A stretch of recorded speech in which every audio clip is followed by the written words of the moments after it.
Hidup kita dibentuk dari banyaknya keputusan, dan tingkat kedewasaan kita tidak dinilai dari cara kita mengambil keputusan, melainkan dari cara kita bersikap ketika salah mengambil keputusan. Saat kebanyakan orang senang menyalahkan daripada membetulkan, semoga kau dan aku menjadi manusia yang fokus mencari jalan yang betul, bukan sibuk meratapi jalan yang salah.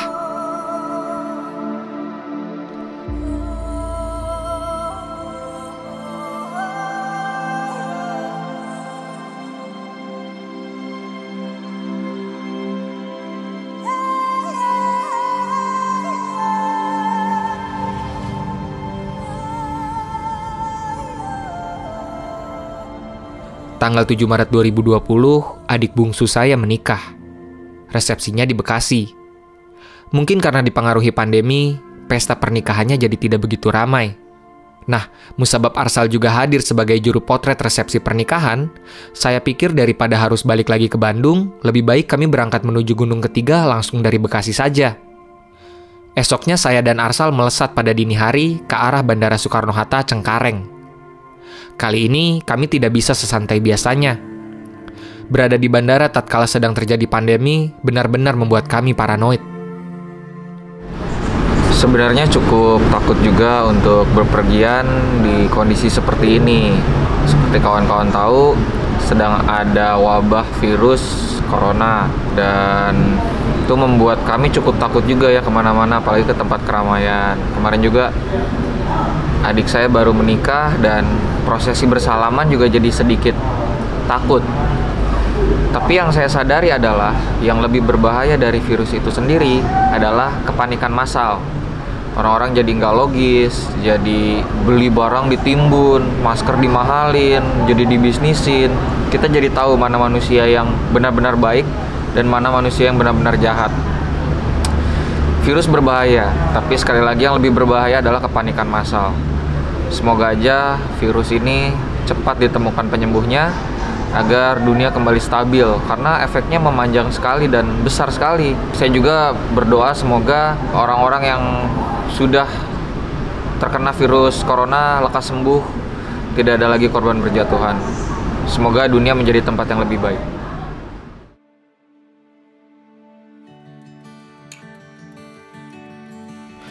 Pesawat membawa kami terbang. Menjelang siang, kami tiba di Sumatera Barat, tepatnya Kota Padang. Di pintu kedatangan, tampak Oze dan Reuza, juga pacar Reuza, menyambut kami. Oze dan Reuza adalah sahabat lama yang sempat menolong saya ketika melakukan pendakian ke Gunung Kerinci tahun 2018 lalu. Syahdan, pada pendakian kali ini, bukan Oze dan Reuza yang akan memandu kami. Ya, mereka tentu saja ikut, karena saya yang mengajak. Tapi gunung yang akan kami datangi membutuhkan pemandu yang lebih hafal cara bernavigasi. Talamau, puncak tertinggi Sumatera Barat. Itulah destinasi kami. Gunung ini terkenal di kalangan pendaki, tapi masih asing terdengar di telinga orang awam. Justru itulah yang membuat saya penasaran dengan Gunung Talamau. Panjang umur, datang juga kawan Arsal yang rencananya akan menjadi pemimpin ekspedisi. Hasmi namanya. Ia ditemani Yaya yang akan ikut naik, juga Deko yang akan jadi driver hingga ke desa terakhir tempat Talamau berada. Setelah sejenak berbincang, kami beramai-ramai menuju rumah Yaya untuk makan siang dan mengepak tas carrier.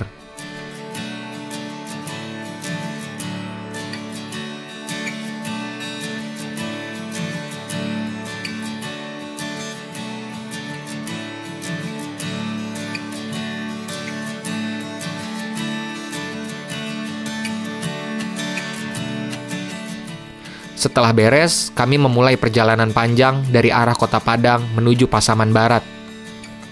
Jarak perjalanannya sekitar 6 jam. Lumayan pegal juga. Mobil kecil diisi 7 orang, plus tas carrier. Untung di sepanjang perjalanan kami disuguhi keindahan khas Sumatera Barat. Jadinya, meski kaki sakit, mata tetap sehat. Ada sebuah jalan seberes bukit tinggi bernama Kelok 44 yang cukup mengerikan. Belokan-belokan tajam naik turun bukit benar-benar mengetes kemampuan Deko selaku driver. Tapi kengerian disertai keindahan. Danau Maninjau terhampar cantik di kejauhan, sejenak mengalihkan rasa takut saya selaku penumpang. Oh iya, lucunya Deko yang tadinya hanya bertugas mengantarkan kami, dibujuk oleh Hasmi untuk juga naik ke Talamau. Awalnya Deko menolak, mengingat dirinya baru saja menikah. Tapi jiwa pendaki memang sulit dihilangkan. Bujuk rayu Hasmi berhasil. Deko turut serta ke Talamau. Hari sedikit larut ketika kami tiba di kediaman Deko, di Simpang Ampek. Malam ini, kami akan menginap di sini, mengistirahatkan pegal kaki yang bukan dipakai berjalan, melainkan terlalu lama diam.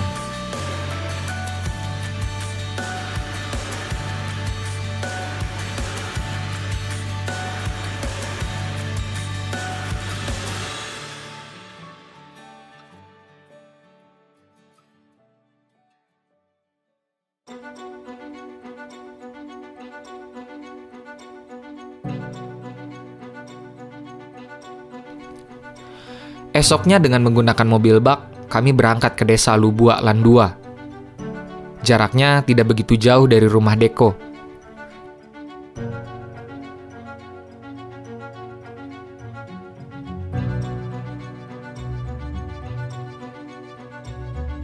Di Lubua Landua, kami mengurus registrasi dan birokrasi yang cukup lama. Tapi hikmahnya, kami jadi menemukan keunikan di sini. Ada kolam penuh dengan ikan yang bernama ikan larangan. Konon, siapapun yang mengambil ikan secara sembarangan dari kolam ini akan sakit. Alhasil, ikan-ikan tersebut cuma boleh dikasih makan, bukan sembarangan dimakan. Kami pun kemudian pindah ke mobil jeep yang lebih kuat menghajar jalanan menuju kaki gunung yang lebih hancur dibandingkan hatimu.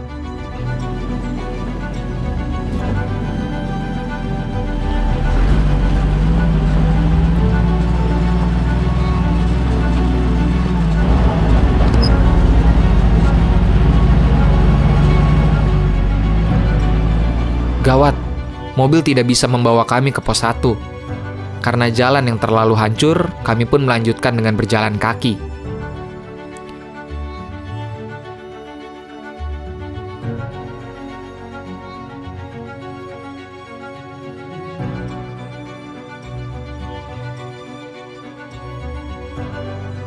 Di pos 1, kami beristirahat sejenak sekaligus dijelaskan perihal Talamau oleh seseorang bernama Robi ZR. Kalau dari sisi geologi kan Cikal Bakal dia kan Gunung Purba terakhir aktif di 1600, kelasnya kelas B. Ya. Kemudian setelah identifikasi kemarin dengan geologi waktu awal itu ditemukan 3 letusan dari aliran lava ini. Kan nanti kan ahli geologi kan tahu ini lapisan ini pertama umur lavanya sekian, ini sekian tahun. Nah, kita dapatkan dari hasil penelitian penelusuran kemarin itu tahun kemarin 2019 itu sekitar 3 kali letusan. 3 kali letusan. 3 kali 2019 ya. Penelitiannya. Tapi terakhir aktif Talamau itu 1600-an. Kelasnya kelas B. Kelasnya kelas B. Selain itu, Pak, disitulah nanti dengan letusan tadi membentuk air terjun, aliran lava tadi, kemudian hutan-hutannya menahan air dan mengairi air terjun sehingga sekarang terus memenuhi kebutuhan masyarakatnya. Dan itu banyak aliran sungai dengan hutan-hutannya tadi yang akarnya menjaga kebutuhan air untuk baik pertanian, kehidupan sehari-hari di masyarakat. Kebetulan trek yang akan kami ambil sekarang bukanlah yang biasa dipakai pendaki. Biasanya para pendaki memakai jalur dari Desa Pinaga. Kami malah mengambil Janjang 1000, yang artinya 1000 tangga. Sudah begitu, jalur Janjang 1000 yang diketahui oleh Yaya dan Hasmi ternyata sudah dialihkan. Otomatis kami mesti mengikuti jalur baru yang dibuat oleh pihak Geopark. Oke, demi kelancaran perjalanan, semoga tidak terjadi hal-hal yang tidak diinginkan dan semoga jalanan kita menyenangkan hingga tiba ke tempat tujuan. Kalau bisa pos 3, kalau enggak pos 2, jangan dipaksakan. Ya intinya saya enjoy mungkin lah pendakiannya. Berdoa dimulai. Atap negeri Sumbar. Ketika matahari sedang di atas kepala, pendakian pun dimulai. Kami berjalan di jalur terbuka hingga bertemu aliran sungai. Ternyata benar kata Hasmi, di Talamau kita tidak perlu takut kehabisan air. Di sini air benar-benar melimpah.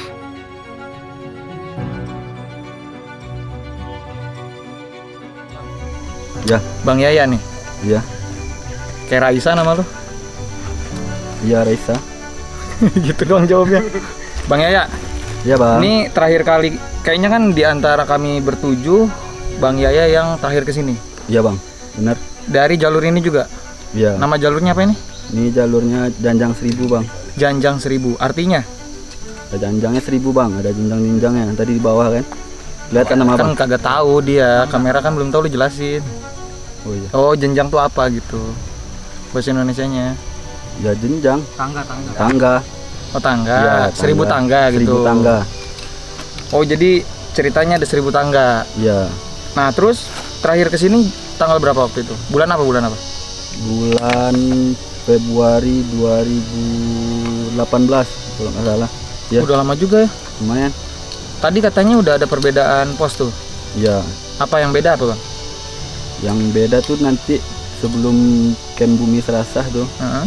ada jalur baru yang dibikin sama orang Janjang 1000 ini. Oh, mereka tadi nyebutin alasannya nggak kenapa bikin jalur baru? Ya katanya tuh buat jalur internasional katanya. Oh, Buat jadi turis. katanya mau rencana jadi geopark di sini. Ah iya, geopark.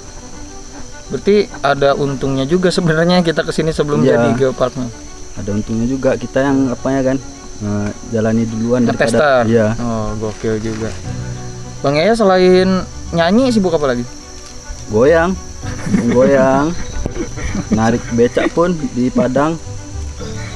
Ngojek payung. Tapi masih karirnya. Lagu barunya apa kemarin? Tersiksa batinku melihatmu sama orang lain.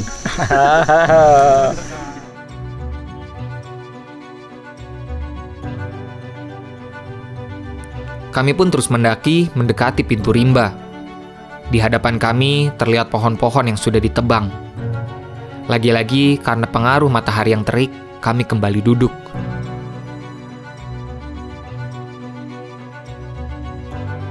Abang ini ya, Wanadri ya, Manadri ya, 2016 saya. 2016. Banyak orang pernah mendengar nama Wanadri, mungkin dari stiker mobil, mungkin dari ya kalau di dunia pendakian terutama. Tapi banyak juga yang nggak tahu Wanadri itu apa, Bang. Banyak juga yang nggak tahu. Nah, bisa dijelasin nggak? Singkat aja Wanadri itu apa? Bisa sambil makan roti ya nggak Boleh apa-apa ya. dong, boleh. Saya juga makan nih. Wanadri itu ini organisasi penempuh rimba dan pendaki gunung yang terpusat di Bandung. Oke. Bandung. Wanadri itu berasal dari Sanskerta sebenarnya. Sanskerta Sanskerta. ya, Artinya wana itu hutan dan Adri itu gunung. gunung dan hutan. Gunung dan hutan. Nah, fokusnya tuh di apa sih, Bang? Wanadri itu Fokusnya? maksudnya lulusannya kenapa? Ujiannya susah nih apa dibilangnya tuh? Susah nggak susah sebenarnya sih. Nggak susah. Itu buktinya saya juga bisa masuk Wanadri kan. Ya kan abang, belum tentu orang lain. Terus apa sih fokusnya Wanadri itu kalau udah lulus? Udah lulus paling ini ya, di kemanusiaan sih banyaknya. Rescue. Rescue, Kalau ada bencana juga ya, Bang? bencana juga. Langsung diturunin pasti? Ya, insya Allah gitu. Kalau ada kesempatannya juga. Gitu. Nah, itu pembeda Wanadri dengan pencinta alam yang lain apa? Kayak komunitas pencinta alam atau Mapala? Apa ya? Mungkin perbedaan yang paling terlihat bagi abang? Perbedaannya apa ya? Paling di ininya, di manajemennya aja. Paling manajemen perjalanannya aja kayaknya. Nah, yang menarik nih, Bang. Mungkin ini yang paling penting ya. Banyak orang-orang kan sekarang ke gunung main naik-naik aja, Bang. Bergantung sama temennya. Ya. Terus nggak bawa peralatan dasar yang harusnya dibawa. Itu gimana sih, Bang, kalau dari pandangan abang sendiri? Harusnya yang dilakukan apa sih? Maksudnya gimana tuh pendapat abang soal pendaki-pendaki yang seperti itu? Nah, kalau pendapat saya mah kalau pendaki-pendaki seperti itu mah paling dia baru-baru naik gunung itu. Baru-baru naik gunung. Kita juga naik gunung dulu baru-baru. Kayak gitu? Saya juga gitu. kayak Saya juga gitu. Ya. Ya kayak gitulah, bawa Indomie. Naik gunung malam gitu. Nanti 2 hari semalam aja. Contohnya naik gunung Merapi misalnya di sini nih. Naiknya malam jam 12 malam langsung puncak. Nah, terus Harusnya nggak boleh tuh malam tuh. harusnya jangan naik malam lah. Kenapa tuh Bang? Dijelasin. Malam nggak boleh kenapa? Nah, kalau malam itu kita kan berebut ini oksigen sama Tanaman. gitu. Satu itu. Kedua susah navigasi ya Bang? Navigasinya susah juga. Itu kalau kita kan naik jalur gunung wisata mah nggak perlu navigasi mah. Ya udah ada jalur. Udah ada Tapi jalur. tetap aja oksigennya. Ya satu lagi ini binatang buas nantinya gitu. Apalagi Kan gunung-gunung seperti ini Bang. Ya gunung-gunung seperti ini.